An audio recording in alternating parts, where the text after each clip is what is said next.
seria dividido em tom coral. Eles assim, aceitaram esse desafio e fizeram. Vou mostrar hoje para vocês, ok? Tá? Então, gente, vamos soltar, relaxar, né? Nós vamos, antes da aula nós vamos encerrar. Nós temos 30 canções, canção e Waino, e vamos encerrar com essa. Então, vamos começar com canção e Waino? Todo mundo lembra? Não esqueça das palmas. Você vai fazer a percussão aqui. É só no final, só vai mais. A percussão, por favor, a Marta, tá? Só um momentinho aqui, porque eu estou... Essa canção é uma canção de origem boliviana. Nós estamos trabalhando no repertório.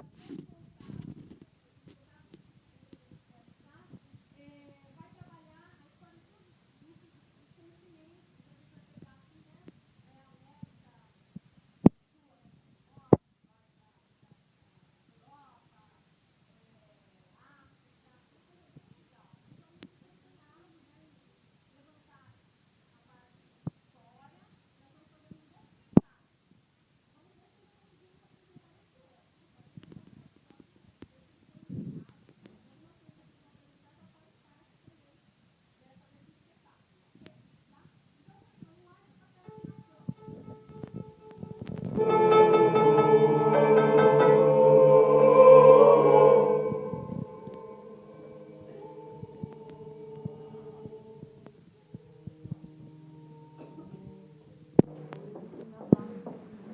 Ó.